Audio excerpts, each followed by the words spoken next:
আসসালামু আলাইকুম। সবাইকে স্বাগত জানাচ্ছি আরও একটি ভিডিওতে। পুরো ভিডিও জুড়ে সাথে থাকছি আমি মেহেদি মিলন প্রকাশ থেকে। প্রকাশ আজকে স্বাগত জানাবো খুব গুরুত্বপূর্ণ ছোট্ট একটি ভিডিওতে। যে ভিডিওতে আমরা প্রকাশ করব কিভাবে ইভিএম পদ্ধতিতে ভোট প্রদান করতে হয়। ইভিএম পদ্ধতিতে ভোট প্রদান করার জন্য আপনার কি কি সাথে থাকা দরকার সেই বিষয়ে আমরা আলোচনা করব আজকের ভিডিওতে। আপনি যদি নতুন ভোটার হয়ে থাকেন বা আমাদের এলাকায় যদি নতুনভাবে ইভিএমের সাথে পরিচিত হয়ে থাকেন, তো ভিডিওটি আপনার জন্য সবচেয়ে বেশি গুরুত্বপূর্ণ। অবশ্যই ভিডিওটি দেখবেন, যার সাথে প্রার্থী যারা রয়েছেন, আমাদের এলাকার ভোটারবৃন্দ যারা রয়েছেন, বন্ধুমহল যারা রয়েছেন, অবশ্যই ভিডিওটি শেয়ার করে সবাইকে দেখার সুযোগ করে দিবেন। ভোটার যারা রয়েছেন নতুন, তাদেরকে ভিডিওটি সেভ করে তাদের মোবাইলে দিয়ে দিতে পারেন। অবশ্যই তারা ভিডিও দেখে তার ভোটটা সঠিক জায়গায় দিতে পারবে সঠিকভাবে। একটা ভোট গুরুত্বপূর্ণ, একটা প্রার্থীর জন্য গুরুত্বপূর্ণ, একটা মানুষের জন্য গুরুত্বপূর্ণ, একটা এলাকার জন্য গুরুত্বপূর্ণ। আমরা চাই না কোনোভাবে একটা ভোট নষ্ট হয়ে যাক বা কোনোভাবে একটা ভোট বিঘ্ন ঘটে, প্রার্থীদের মনে কষ্ট দিক বা আমাদের এলাকার কোনো ক্ষতি হয়ে যাক। তাই আজকের এই ভিডিওটি করা। সর্বপ্রথম যেটা করবেন, ভোট কেন্দ্রে আসার সময় অবশ্যই আপনার যদি থেকে থাকে বা আপনি যদি পেয়ে থাকেন স্মার্ট কার্ডটি সাথে নিয়ে ভোট কেন্দ্রে আসবেন। যদি আপনার স্মার্ট কার্ড না থাকে, তাহলে আমরা যা আগের যা ন্যাশনাল আইডি কার্ড রয়েছে, জাতীয় পরিচয়পত্র, সেটা সাথে নিয়ে আসবেন। সেটাও যদি আপনার কাছে না থাকে, আপনি ভোটার স্লিপটা সংগ্রহ করে ভোটার স্লিপটা নিয়ে আসবেন। ভোটার স্লিপ সংগ্রহ করতে না পারলেও কেন্দ্রে যারা থাকবে প্রার্থীর দায়িত্বে, তাদের কাছে আপনার ভোটার স্লিপ, ভোটার নাম্বারটা রয়েছে, সেখান থেকে নেবেন।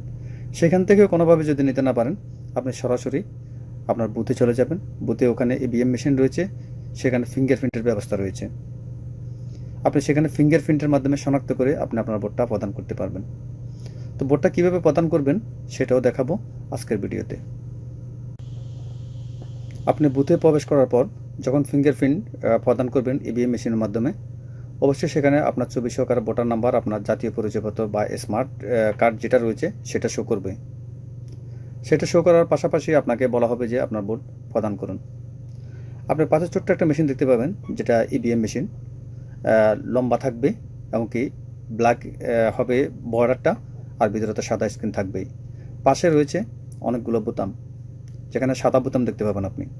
সাদা বোতামের বাম পাশে থাকবে আপনার প্রার্থীর যে মার্কাটা রয়েছে, বা আপনার প্রার্থীর যে মার্কাটা পেয়েছেন সেটা থাকবেন, যে প্রতীক পেয়েছেন সেটা থাকবে। আপনি কি করবেন, প্রতীকের বরাবর, যে প্রতীকে আপনি ভোট প্রদান করবেন সেই প্রতীক বরাবর যে সাদা বাটনটি রয়েছে সেখানে একটা চাপ দিবেন। চাপ দেওয়ার পরে আপনি যদি মনে করেন যে হ্যাঁ আমি সঠিক জায়গায় চাপটা দিয়েছি, আপনি একবার লক্ষ্য করবেন। লক্ষ্য করে আপনি নিচে থাকা যে গ্রিন যে বাটনটি রয়েছে, সবুজ বাটন, সেখানে ক্লিক করবেন। সেখানে ক্লিক করার পরে আপনার ভোটটি কনফার্ম হয়ে যাবে। এভাবে করে আপনার যদি 3টা ভোট হয় বা 4টা ভোট হয়, আপনি ঠিক এভাবে করে প্রতিটা ভোট দিতে পারবেন। প্রথমে আপনি মার্কার চয়েস করবেন, মার্কার পাশে থাকা সাদা বাটনটিতে চাপ দিবেন। সাদা বাটনটিতে চাপ দিয়ে আপনি সবুজ বাটনে ক্লিক করলে আপনার ভোটটি কনফার্ম হবে। হয়তো এমনও হতে পারে যে আমরা ভুলে একটা মার্কার মধ্যে ভুলভাবে প্রেস করে ফেলছি, চাপ দিয়ে ফেলছি, যার জন্য আমাদের ভোটটা আমরা হয়তো অনেকে ঘাবড়ে যাওয়ার কোনো কারণ নেই। আপনি সবুজ বাটন কনফার্ম করার আগ পর্যন্ত আপনার ভোট আপনি পরিবর্তন করতে পারবেন মিনিমাম 3বার, কিন্তু 3বারের বেশি আর পারবেন না, সেটা অটোমেটিকলি কনফার্ম হয়ে যাবে। তো সেটাও দেখাবো কিভাবে ক্যান্সেল করবেন। আপনি যদি মনে করেন আপনি প্রথমের যে বাটনটি রয়েছে সেখানে ভুলভাবে প্রেস করে দিয়েছেন, কিন্তু আপনার পছন্দের প্রতীকটি 3 নম্বর বাটনে রয়েছে, আপনি ওখানে বাটন থাকা অবস্থায় আপনি লাল বাটনটাতে ক্লিক করবেন। লাল বাটনে ক্লিক করার পরে আপনার ভোটটি এখান থেকে ক্যান্সেল হয়ে যাবে। পুনরায় আপনাকে অনুমোদন দেওয়া হবে যে আপনি অন্য একটা প্রতীকে ভোটটা প্রদান করুন। আপনি আপনার পছন্দ অনুযায়ী যে মার্কাটা রয়েছে সেই মার্কাতে আবারও প্রেস করবেন।